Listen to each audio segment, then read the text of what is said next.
요한계시록 14장 14절에서 20절까지 말씀을 저와 여러분 한 절씩 교독하겠습니다. 또 내가 보니 흰 구름이 있고 구름 위에 인자와 같은 이가 앉으셨는데 그 머리에는 금 면류관이 있고 그 손에는 예리한 낫을 가졌더라.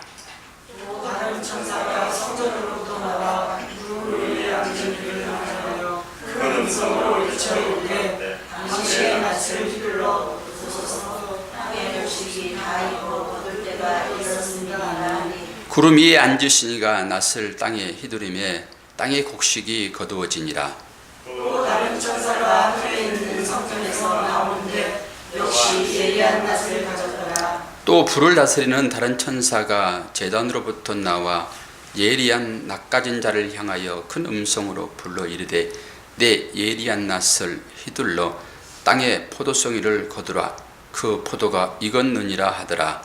천사가 낫을 땅에 휘둘러 땅의 포도를 거두어 하나님의 진노에 큰 포도주 틀에 던지매 성 밖에서 그 틀이 밟히니 틀에서 피가 나서 말굴레까지 닿았고 1600 스타디온에 퍼졌더라. 아멘. 박승아 성도님 특소 읽겠습니다. 요한계시록을 다 배우면은 우리는 세상을 다 이겨낼 만한 담대함이 생길까요? 그러기를 소망하는데 꼭 그렇지는 않을 것 같습니다. 끝까지 인내가 필요한데, 어제 제가 청소를 하면서 마지막 꽃 잎사귀 하나가 이게 달려 있었어요. 처음에 이거 하나에 3개, 여기에 3개, 3개씩 9개, 그 정도 달려 있었거든요. 다 져버리고 이제 마지막 하나가 애처롭게 달려 있어서 내일 아침까지 달려 있겠지 싶은데 아침에 보니까 이게 달랑 떨어져 있어요. 제가 이거 주제 삼아서 몇 말씀을 드리려고 했던 것인데 툭 떨어져 가지고 어떻게 이 말씀을 드려야 되나. 사실 제가 하나 달렸을 때는 인내를 생각했어요. 인내. 우리 요한계시록의 말씀은 우리들로 하여금 인내를 요구하거든요. 인내. 끝까지 인내해라. 여러 가지 시험들이 그리고 환난들이 분명하게 세상 가운데 있으나 삽입장이라고 하는 은혜의 장을 통해서 하나님이 내가 너와 함께한다. 나는 내 하나님이 되고 너희 내 백성이 될 거야. 그러고 지금 돼 있어. 그리고 하나님 나라의 교회를 계속 보여주잖아요. 그러면서 인내를 요구하는, 어떻게 보면은 힘들지만은 간신히 붙어 있는 그런 삶이 우리의 삶이지 않겠는가. 이렇게 설교를 하려고 했더니 똑 떨어져 가지고 이게 끝입니다. 그러면 이것에서 소망을 바라봐야 되잖아요. 소망을. 어떻게 소망을 바라볼 수 있죠? 우리는 성경이 말하기를 풀이라고 해요. 풀은 씨를 못 맺습니다. 성경에서 말하는 풀은 일반적인 풀이야 씨를 맺지만 성경에서 말하는 씨는 풀을 맺지 못합니다. 그래서 풀 맺지 못한 우리에게 주님이 이 백합화 꽃송이가 돼가지고 우리에게 꽃을 달아줍니다. 그리고 열매를 맺게 하시고 당신은 지십니다. 이렇게 또 풀게 되면 풀어지죠. 주님의 꽃이 우리의 열매를 맺게 하여 져버리는, 이게 하나님의 사랑과 은혜이지요. 여러분은 사건들, 상황들을 통해서 뭘 보십니까?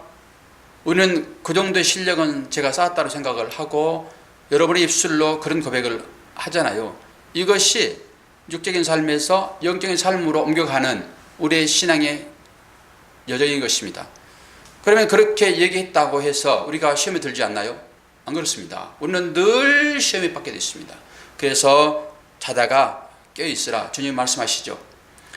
오늘 진노의 포도주 틀, 이 제목이야말로 우리들에게 마지막 주어지는, 어떻게 보면은 우리들에게 큰 위안이 되어지는 말 같기도 합니다. 성도들의 신앙 삶이라고 하는 것은 사실 고난의 연속인 것입니다. 가끔 요한계시록에 하나님의 사랑이 나타나는 것처럼 그렇게 주어지긴 하지만은 대부분의 삶이 힘들어요.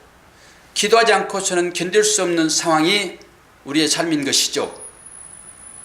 뭐 기도 안 했다 해가지고 여러분 평안하다 그렇게 볼 수 없습니다. 힘들어도 여러분들이 기도들을 안 한 것이지 우리의 모든 사람들은 다 그렇다 이것이죠.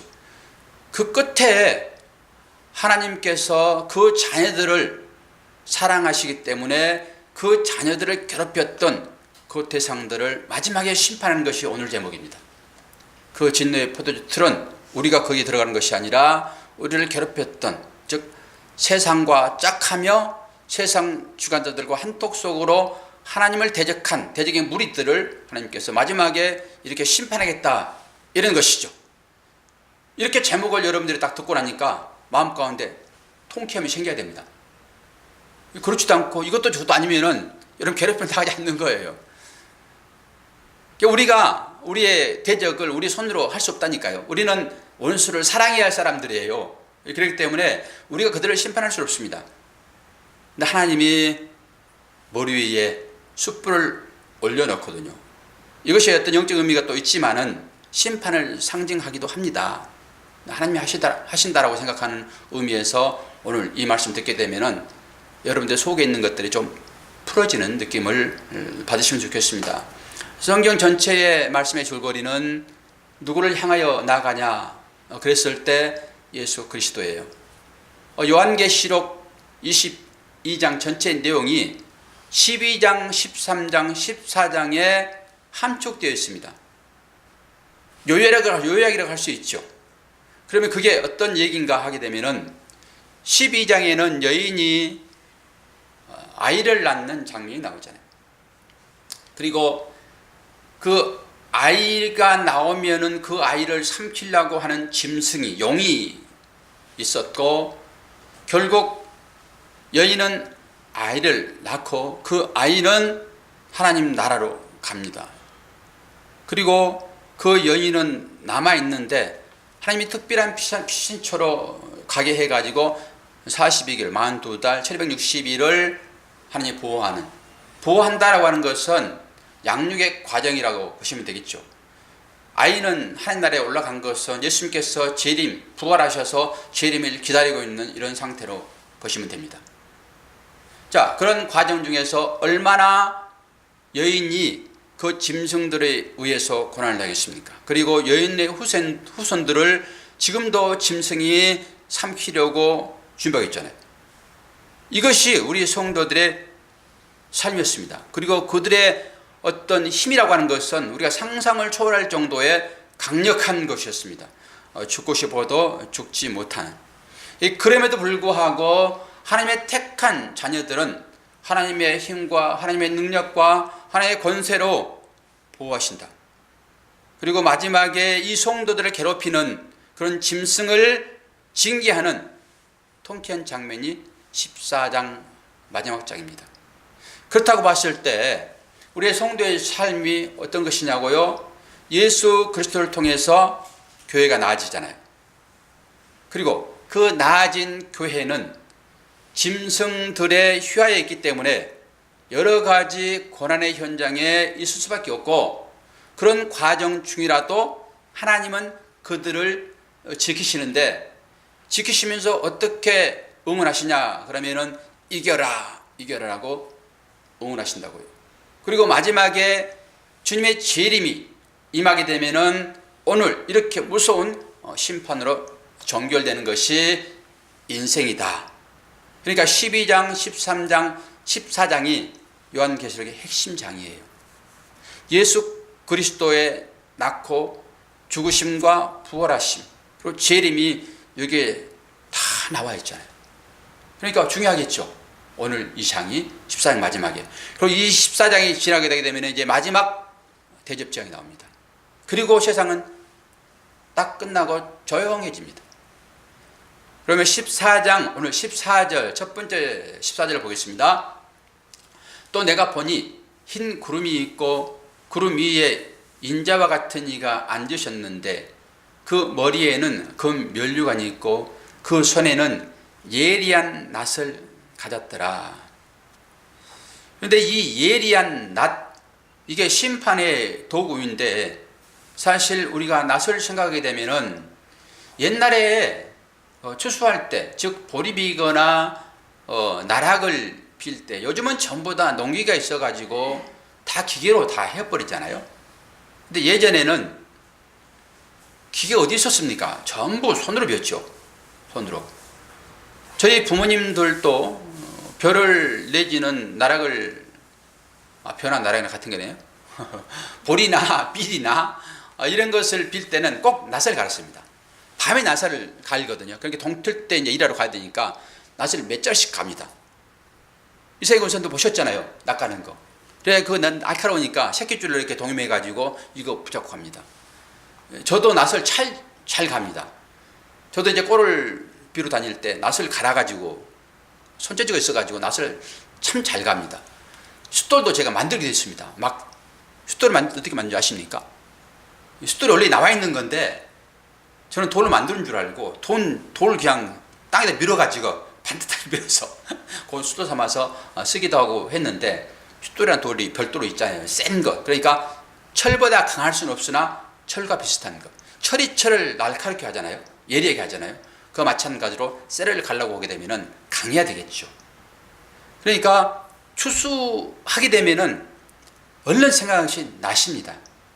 그러니까 이런 배경 하에서 요한계시록이 써지고 있다, 이렇게 보시면 되겠죠. 요즘에는 추수하려고 그러면 낫이 아니라 농기계를 동원해야 되겠죠. 여기에 그게 써야 맞죠. 그래야지 우리 아이들이 이게 무슨 말인가를 알죠. 그러면은 이 낫이 어디에 등장하는지를 다른 성경을 보게 되면 또 알 수 있겠죠. 구약에 찾아가 봐야 됩니다. 구약 요엘서 3장 13절을 보게 되면은 너희는 낫을 쓰라, 곡식이 이것도다, 와서 밟을지어다. 이건 포도주 즙틀을 또 얘기하고 이제 두 가지를 얘기하고 있습니다. 지금 포도주 틀이 가득히 차고 포도주 덕이 넘치니 그들의 악이 크미로다. 이게 심판 때에 필요한 심판의 도구가 낫이라고요. 낫. 그리고 또 하나의 도구의 틀은 포도주 틀입니다. 틀. 이 두 가지를 가지고 지금 마지막 때의 심판에 대하여 지금 얘기를 하고 있지요. 또 계시록 14장 15절 다음 절을 보게 되면은 또 다른 천사가 성전으로부터 나와 구름 위에 앉은 이를 향하여 큰 음성으로 외쳐 이르되 당신의 낯을 휘둘러 거두소서, 땅의 곡식이 다 익어 거둘 때가 이르렀음이라 하니. 계속 지금 낯에 대하여 얘기를 하고 있죠. 근데 또 다른 천사가 낫을 들고 있는 자를 향하여서 소리치는데, 이것은 그 낫을 들고 있는 분은 마지막 심판주로 오실 예수 그리스도를 상징하고, 그 예수 그리스도에게 명령하신 분은 아버지밖에 안 계시죠. 하나님 아버지에 의해서 이 심판이 이루어진다라고 하는 것이죠. 예수님께서 이 땅에 오셔가지고 예수님은 자기 스스로 하신 일은 거의 한 개도 없었습니다. 전부 다 하나님의 뜻을 쫓아서 일을 하셨어요. 그 뜻이라고 하는 것은 성경에 기록된 예언, 그 예언을 이루는 것으로 예수님은 철저하게 일을 하셨죠. 그래서 때를 예수님도 정하지 않았고, 때는 아버지의 소관이 있기 때문에 나도 모르고 너희도 모른다, 이렇게 얘기를 했거든요. 그런데 잘못된 해석을 한 사람들은 때를, 시기를 정확하게 얘기를 해가지고 우리 성도들을 유혹하는 그런 무리들이 참 많이 있었잖아요. 때는 알 수가 없습니다. 때는 오직 하나님의 때, 하나님만이 아시는 때라고요. 그렇기 때문에 그러면 하나님의 때가 언제 나타날 것인가? 우리는 주의 깊게 살펴볼 필요는 있죠. 성경에서는 하나님의 때를 이렇게 얘기를 하지요. 창세기 15장을 보게 되면은 15장 6절, 왜 자손은 4대 만에 이 땅으로 돌아오리니 이는 아모레 족속의 죄악이 가득 차지 아니함이니라 하시더니, 이것은 지금 아브라함과의 얘기 가운데 하나님께서 제사를 잘 드리고 있는 그 아브라함에게 갑자기 네 민족이 애굽에 팔려갈 것이다, 이 엉뚱한 소리를 해버립니다. 그리고 너희 민족이 이제 애굽에서 나올 것인데 언제 만에 나오냐 그러면 4대 만에. 우리는 그것을 400년 그리고 430년 이렇게 이제 성경은 얘기를 하고 있으나 뒤에 뭐라고 얘기하고 있습니까? 아모리 족속의 죄악이 가득할 때라고 합니다. 이것이 이제 때입니다. 하나님의 때입니다. 그럼 가나안으로 돌아올 거잖아요. 가나안 족속이 바로 아모리 족속입니다. 그러니까 이 족속들의 죄악이 가득 차게 되면은 돌아올 것이다. 너희들이 지금 얘기를 하고 있죠. 이 모든 것들은 다 하나님의 계획 가운데 있습니다. 우리의 시간과 우리의 때를 얘기하지 않지요. 하나님께서 돌아오는 시기를 이렇게 얘기하고 있어요. 그러면 이게 무슨 말이죠? 아모리 족속이 죄악이 가득하게 되면은 너희들이 돌아올 것이다. 오늘 심판도 마찬가지입니다. 오늘 심판도 죄악이 가득 차게 되면은 곧 심판이 임한다라고 하는 것이죠. 하나님의 백성들은 의로운 사람들로 하나님께 인정을 받잖아요. 그런데 죄악이라고 하는 것은 이 하나님의 백성들을 결국 힘들게 하는 거예요. 이게 죄입니다. 그러니까 하나님의 반대편의 생각이죠. 하나님의 말씀에 순종하지 아니하고 하나님의 뜻대로 살지 아니하고 세상의 방법과 세상의 가치로 살아가는 것이에요. 이게 늘 충돌하죠. 우리는 우리의 삶을 돌아보게 되면 우리의 삶은 방향이 어디를 향하고 있습니까? 하나님의 나라입니까? 안 그러면 세상 가치입니까? 제가 봤을 때는 대부분 다 세상 가치를 향하여 우리는 다람질해요. 세상 가치를. 그러니까 이 세상 가치와 하나님 나라의 가치는 늘 충돌합니다. 충돌하지 않을 수 없어요. 우리가 요한계시록을 보고 있게 되면은 이 요한계시록은 지금 누가 다스리냐 그러실 때 주님이 이 여인의 후손을 통해서 올라가시잖아요. 그리고 그 올라갈 때 사단이 떨어지잖아요. 사단이 하는 일은 하나님의 자녀들을 고소하는 일밖에 없습니다. 하나님의 자녀들의 죄악을 자꾸 들춰내는 거죠. 이게 사단이 하는 것입니다. 그러니까 이걸 잘 보셔야 돼요. 자꾸 우리 가운데 있는 죄악들을 하나님께 고소하는 그런 것을 사단이 하는 것인데 왜? 예수님께서 우리의 모든 죄악들을 완전히 소멸하셨잖아요. 그래서 이제는 죄 없다라고 의인의 칭호로 우리들에게 하나님의 자녀라는 이름으로 바꿔줬잖아요. 이걸 양자라고 얘기하죠. 그래서 이걸 다 소멸했는데 그래서 주님이 올라가시니까 이제 사단이 할 일이 없습니다. 그 나라에서는. 그러니까 우리가 지금 이 땅 가운데서 사단이 하는 그런 어떤 행위나 그런 말이나 이런 걸로 삶을 살고 있다 하게 되면은 우리는 하나님 나라의 삶이 아니라 세상 나라의 삶, 즉 사단의 수하에 있는 삶을 살고 있다라고 보시면 되죠. 근데 우리는 대부분 다 그 삶을 산다니까요. 저와 여러분을 막론하고 모든 사람들이 그래요. 사단이 지금 이 땅에 쫓겨 내려왔다고요. 그리고 그를 우리는 공중 권세 잡은 자라고 얘기를 해요. 이걸 또 다른 말로 세상 왕의 권세라고 얘기한단 말입니다. 뭐 세상 왕 하니까 누구 이름 이렇게 되면은 그 사람이 뭐 사단인가 그런 얘기는 아니죠.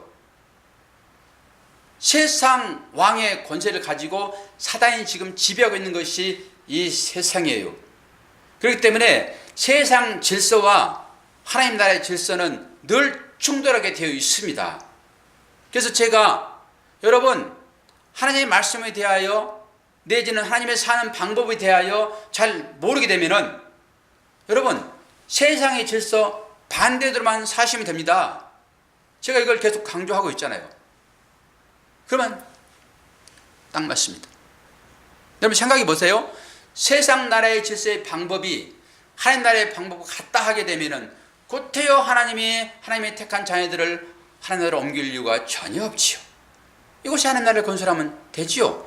그 방법대로 그냥 우리가 하나님 나라를 생각하는 그 풍요로움 그것만 그냥 줘버리면 되는 거잖아요. 그럼 이 땅이 하나님 나라이죠.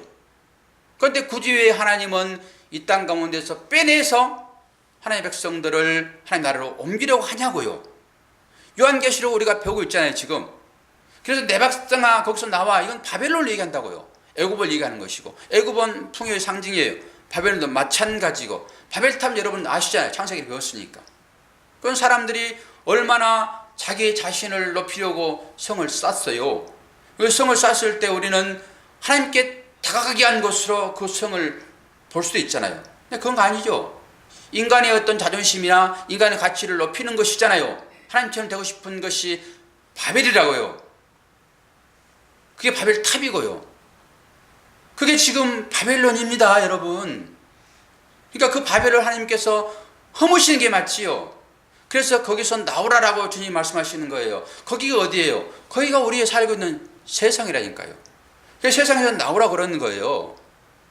이게 말씀을 제대로 여러분 우리가 분별하고 보게 되면은, 우리는 비록 세상에서 살고 있어서 할 수 없이 세상과 함께 살고 있기는 하지만은, 우리의 정신이나 우리의 사고방식은 늘 이 세상과 합치면 안 되겠다는 그런 관심을 가지고 여러분 사셔야 돼요. 결국 이곳에서 발을 들게 하실 것이잖아요. 그러니까 하나님 말씀을 잘 몰라서 우리가 어떻게 하는 것이 하나님 말씀에 순종하는 것인가 잘 모르게 되면은 세상 가치와 반대로 사시면 돼요. 이건 간단해요. 그런데 우리의 욕구는 어떻지요? 늘 세상 것을 추억에 됐잖아요. 왜 그래요? 아직도 옛사람을 벗지 못해서 그래요. 우리는 거듭난 자 되었습니다. 그리고 그 삶을 살게 될 때 우리한테 큰 기쁨이 있다고요. 제가 거듭난 자와 옛사람의 그 삶의 형태를 그렇게 말씀해 드렸잖아요. 거듭난 자의 삶이라고 하는 것은 주는 삶이다. 주는 삶. 그리고 옛사람의 상태는 받는 사람이다. 받는 것. 받는 것을 좋아하게 되면은 나는 아직도 거듭나지 못한 자라구나라고 생각하시면 돼요. 그럼에도 불구하고 하나님은 우리를 거듭난 자로 인정해 주시니까 우리가 거듭나서 하나님 나라에 가는 거지요. 결국 죄악이 가득 차게 되면은 이 땅은 심판이 완벽하게 임할 것입니다. 오늘 그 얘기를 지금 하고 있어요. 그 얘기를 요한계시록이 주님의 심판으로 오게 될 때는, 죄악이 가득 차게 되면은 심판이 임합니다. 하나님은 심판을 하시는데 아무런 의미 없이 심판 안 하신다고요. 뭔가 까닭을 찾으셔야 되잖아요. 제가 빛이 어떤 것이 참 빛인가 라고 말씀을 드렸을 때, 참 빛이라고 하는 것은 세상에 그냥 태양처럼 빛을 사람들에게 비춰주는 그 빛이 아니라, 오히려 이 빛이라고 하는 것은 빛이 빛되려고 하게 되면은 어둠을 드러내야 되잖아요. 뭐 어떻게 하면 어둠이 드러납니까? 어둠은 곧 악이 있잖아요. 악. 그럼 그 빛이 어둠에게 희생당하는 상태를 빛이라 얘기하는 것이지, 일반적인 그냥 찬란하게 비춰주는 그 빛을 얘기하지 않는다고 성경은요. 그러니까 어둠을 드러내는 빛의 역할이에요. 하나님은 그걸 보시고 아, 저건 악이로구나, 저건 심판해야지 라고 찾아오신다니까요. 그러니까 우리는 하나님께서 세상을 심판하는 도구로 사용되어지는 거예요. 이게 빛입니다. 이게 소금이라고요. 그러니까 그 역할이 다 끝나는 것은 어떤 것이죠? 우리가 죽어지는 것입니다. 우리가 완벽하게 자기 부인되어지고 내 자신이 부인되어지고 죽어질 때, 하나님은 그때를 심판 때라고 얘기한다니까요. 그러면 굳이 무슨 심판할 필요가 있습니까? 다 죽어져 있는데 우리 자녀들만 그냥 들고 가면 되지요. 그래서 악이 관영하게 되면은, 악이 가득 차게 되면은 심판을 하신다라고 하는 거예요. 그때면 끝이라니까요. 그러면 이제는 설교할 필요가 전혀 없습니다. 고민할 필요가 전혀 없습니다. 갈등을 겪을 일이 전혀 없습니다. 왜요? 심판이 되거든요. 우리가 지금은 회개하기도 합니다. 지금은 하나님 앞에 우리의 잘못을 고백하기도 합니다. 그럼 하나님이 무한한 은혜의 하나님이시기 때문에, 사랑의 하나님이시기 때문에 지금은 100% 용서를 해주십니다. 우리 자녀들이 부모 앞에 잘못하고 한마디만 하게 되면은 그냥 볶는 녹도 다 녹아진 것이 부모의 마음이 아닙니까? 하나님의 마음은 그것과 비교할 수 있겠습니까?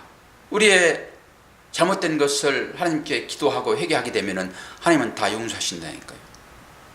그러나 주님이 시퍼런 나리선 칼을, 즉 낫을 들고 이 땅의 심판주로 재림하셨을 때는, 그때는 안 됩니다. 지금 회개하셔야 돼요. 지금. 그때는 용서가 없습니다. 완벽하게 다 끝내서 악은 소멸하시고 하나님의 자녀들만 하나님의 나라에 기거하게 될 것입니다. 그렇기 때문에 우리가 요한계시록을 지금 종말론적인 그런 관점에서 보고 있다 하게 되면은 우리가 어떤 마음을 가져야 되는가 하는 것을 여러분들이 인식을 하셔야 돼요. 지금은 자다가 깰 때다니까요. 자다가 깰 때. 그 열처 중에서 5명만 그 혼인잔치에 들어가잖아요. 5명만. 그런 5명이 삶은 어땠어요? 기름을 준비한 삶이었잖아요. 기름을 준비한 삶. 그 기름은 성령의 기름인 것입니다. 이 기름을 받을 수 있는 유일한 것은 말씀과 기도밖에 없어요. 말씀과 기도를 통해 가지고 여러분들이 기름을 준비하는 것입니다. 그것은 누가 나눠주라고 해서 나눠줄 수 있는 성질의식이 아니라니까요. 이것은 안 그랬으면 5 처녀가 그거 나눠주지요. 어떻게 불이 꺼져가는데 이 기름을 못 나눠주냐? 나눠주면 됐지. 이게 사랑 아닙니까? 제대로 된 사랑을 배웠다 하게 되면 그건 나눠주지요. 그러나 이것은 나눠줄 수 있는 성질의 것이 아니라고요. 구원이 딱 그렇습니다. 내가 구원받다 해가지고 그 구원의 공이 크면은 상대에게 나눠지는 그 인격 공로론을 얘기하는 가톨릭 있잖아요.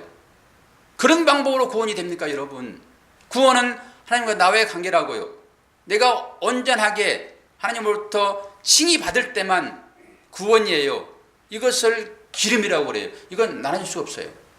그럴 때만 못 나눠주는 것입니다. 이 준비를 하시는 것을 뭐라고 그래요? 깰 때다. 자다가 깰 때다.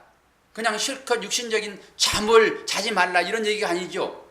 영적으로 어떤 것이 마지막 때인지를 분명히 알고 지금 그 준비를 하는 것입니다. 그 여인의 준비는 어떻습니까? 신랑이 지금 오는 것처럼 늘 불을 밝히고 사는 삶이에요. 아니 어제도 안 왔는데 오늘도 안 오겠지. 내가 일기예보를 보니까 일주일 전까지는 비가 안 오겠어. 이런 시각으로 신랑을 바라보고 등불을 켜지 않는 그 삶은 미련한 다처인 삶입니다. 이 세상적인 계산의 방법으로 살아가는 상태예요. 세상적인 계산.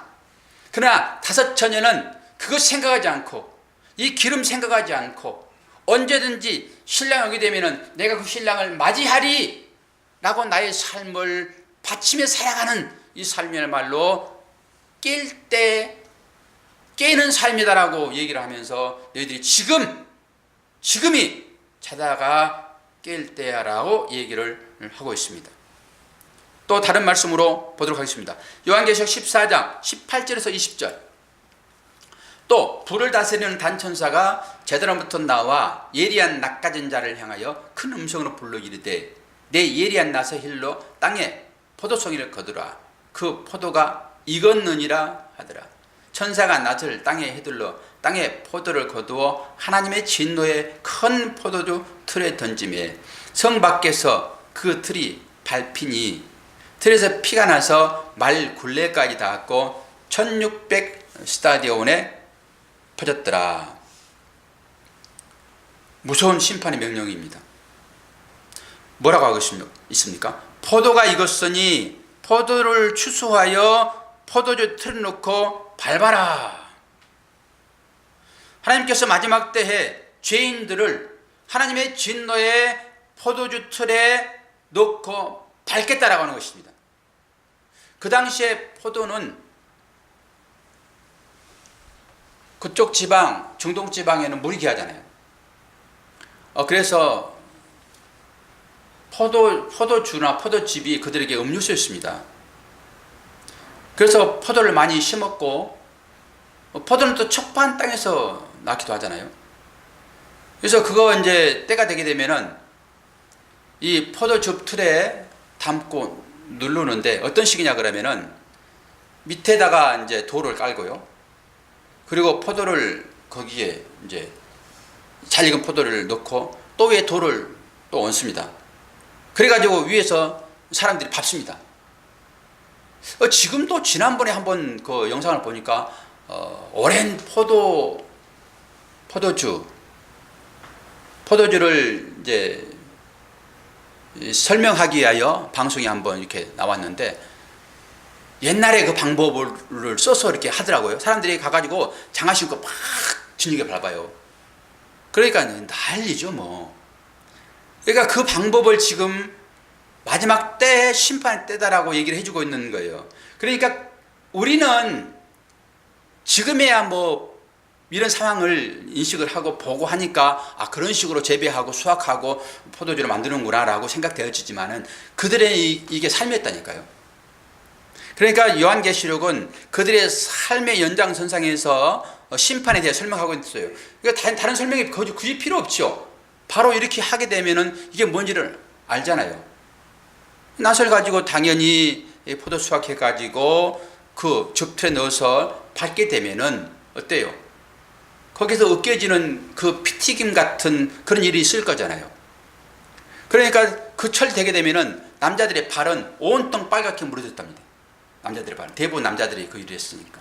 그리고 오늘 뭐예요? 말 굴레까지 닿았다라고 하는 것은요. 그 튀어가지고 말 굴레는 뭐예요? 말 이마개잖아요, 이마개. 그것까지 막 닿았다는 거예요. 그게. 그리고 1600 스타디온 이것은 멀리 얘기하는 거죠. 그게 마지막 때는 어느 곳을 남겨놓고 심판하고 이런 거 아닙니다. 온 천지를 다 싸그리 심판하겠다. 완벽하게 심판하겠다. 이 얘기를 지금 하고 있는 것이죠. 극심한 심판을 지금 얘기를 해주고 있죠. 전 세계에 걸쳐서 철저하게 또 완벽하게 완전하게 이 일들이 일어날 것이다. 하나님께서 세상 왕인 마귀와 그 세력들을 모으셔서 철저하게 응징하겠다라고 하는 것이죠. 우리가 이제 앞으로 보겠지만 아마겟돈 전쟁이 바로 그렇게 해서 끝을 맞게 되는 것이죠. 그런데 무르익은 이 포도들은 어디서 밝혀요? 성 밖에서 밟힌다. 성 밖에서. 이 성은 어떤 성이죠? 우리가 거하게 될 거룩한 성 새 예루살렘입니다. 그러니까 이 새 예루살렘 안에 있는 자는 구원받은 자이고 성 밖에 있는 자가 포도즙 틀에서 밟혀진 것처럼 그들의 심판을 당하게 될 것이다. 이게 된 것이죠. 그런데 사실 우리의 삶을 살펴보세요. 우리의 삶을 살펴보게 되면은 우리가 뭐 예루살렘 새 예루살렘과 그 새 하나님 나라에 우리가 있게 될 사람들이라고 얘기를 하고 있어서 마음의 위안은 되고 그렇지 감사하지 뭐 그런 삶이니까 우리는 이 땅 가운데서 이기고 살아야지 라고 하는 마음이 있기는 하나 실제 우리의 삶은 이 하나님의 시온산 새 예루살렘에 사는 자의 형편이 아니라 우리는 성 밖에 사는 자의 형편이라고요. 하나님께서 우리의 어떤 행위나 우리의 마음가짐이나 이런 걸 보게 되면은 과연 여러분이 스스로 봤을 때 구원 받을 만합니까? 저는 아닌데. 여러분 어떤 것이 하나님 보시기에 상 받을 만합니까? 그리고 어떤 것이 하나님이 나로 하여금 그래 너는 구원 받아 마땅해 라고 할 만한 것이 여러분 뭐가 있습니까? 그런데 성경은 우리들로 하여금 뭐라 하고 있어요? 지금 성에 있는 자처럼 우리를 인정해주고 심판의 대상은 성 밖에서 일어난다라고 하고 있잖아요. 성 밖에서. 그러면 여러분이나 저는 이런 얘기를 들었을 때 우리는 도저히 우리의 행위로는 구원받을 수 없으나 하나님의 약속이 우리에게 지금 임하고 있고 우리는 이 약속을 믿고 사실 여기에 나온 사람들이기 때문에 그럼 어떻게 해서 우리는 이 약속을 받았지라고 생각하지 않으면은 우리의 신앙은 추상적입니다. 어디서 그걸 볼 수 있을까요? 히브리서를 보겠습니다. 히브리서 13장 12절에서 16절 보니까 그러므로 예수도 자기 피로써 백성을 거룩하게 하려고 성문 밖에서 고난을 받으셨느니라. 잘 보십시오. 그런즉 우리도 그의 치욕을 짊어지고 영문 밖으로 그에게 나아가자. 우리가 여기에는 영구한 도성이 없으므로 장차 올 것을 찾나니 그러므로 우리는 예수로 말미암아 항상 찬송의 제사를 하나님께 드리자. 이는 그 이름을 증언하는 입술의 열매니라. 오직 선을 행함과 서로 나누어 주기를 잊지 말라. 하나님은 이 같은 제사를 기뻐하시느니라. 이게 믿음과 행함의 일치라고 하는 건데요. 예수님께서 지금 어디에서 고난을 받으시죠? 성문 밖에서 고난을 받으십니다. 예수님은 말씀이기 때문에 성 안에 계셔야 돼요. 성 안에 법궤 가운데 주님의 말씀으로 계셔야 되는 게 맞거든요. 근데 지금 예수님께서 성 밖으로 끌려가셔서 돌아가신 걸 여러분 잘 아시죠? 그냥 단순히 성 밖으로 끌려간 게 아닙니다. 성 안은 그거는 구원이에요, 구원. 거기에 있어야지 안전합니다. 그래서 구역 사람들이 성을 쌓아놓고 거기 사는 거예요. 그게 안전한 도성이기 때문에 이 성을 도피성이다 얘기도 하기도 하죠. 근데 주님이 어떻게 해요? 지금 성 밖으로 나가신다고요? 영문 밖으로요. 왜 주님이 거기 나가시죠? 왜 거기서 죽으시죠? 우리가 거기에 있어서 그래요. 우리가 거기에 있어서. 우리가 성 밖에 사는 자, 즉 구원받지 못할 진노의 포도주 틀에 밝혀서 피가 튀는 그런 마지막 심판에 임할 우리들. 그래서 제가 살펴보라고 한 거예요. 과연 우리는 구원받을 만한 삶을 살고 있는가? 근데 우리는 너무나 뻔뻔스럽잖아요. 담대하잖아요. 왜 그래요? 주님이 주셨기 때문에 그래요. 우리가 이 담대함으로 지성소로 나가는 것입니다. 우리의 행위를 보게 되면 부끄러워서 감히 고개를 들 수 없지요. 이런 사람들이었다니까요.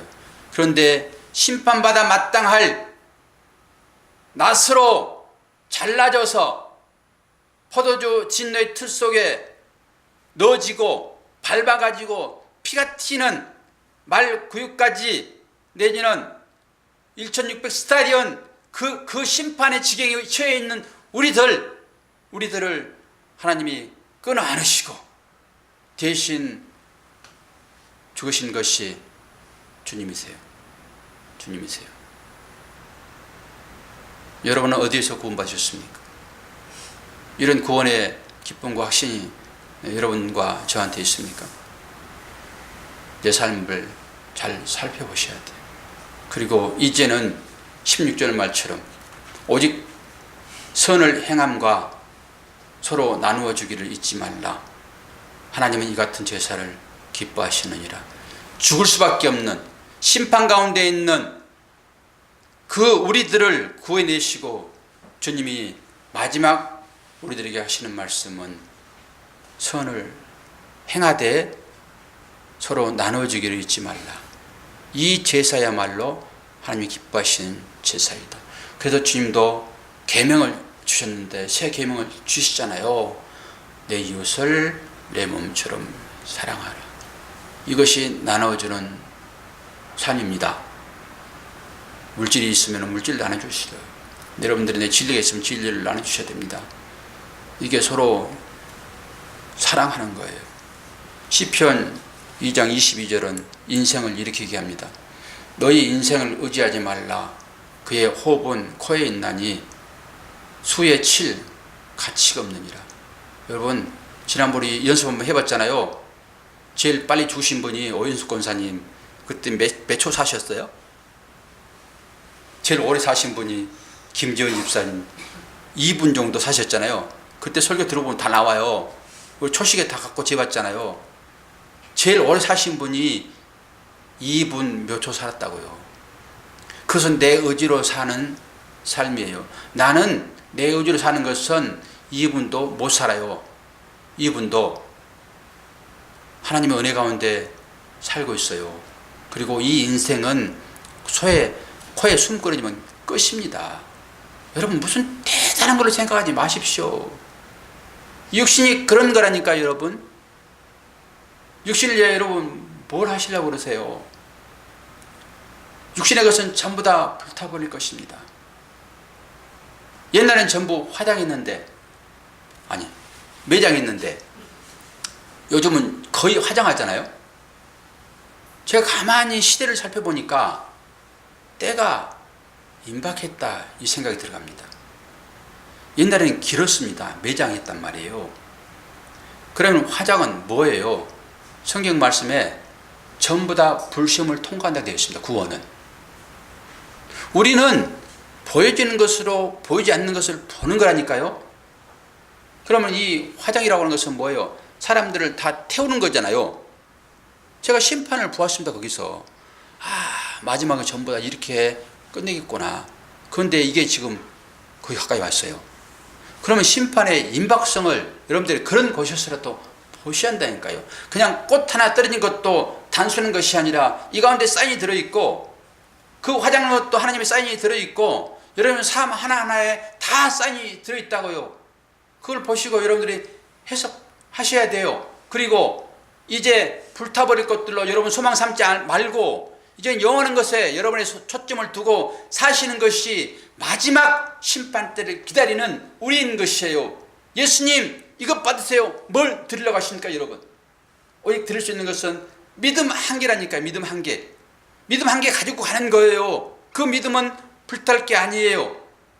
뭘로 해서 여러분 주님 앞에 나가시겠습니까? 우리에게 주어지는 이 모든 것들은 오직 믿음 하나 온전하게 구비하기 위하여 다 쓰여지고 말 것들이라니까요. 그런데 우리의 방법은 어때요? 전부 다 세상적인 가치관으로 지금 살고 있잖아요. 때가 악하고 때가 악하다는 것은 찼다라고 하는 것입니다. 심판이 언제 주어진다고요?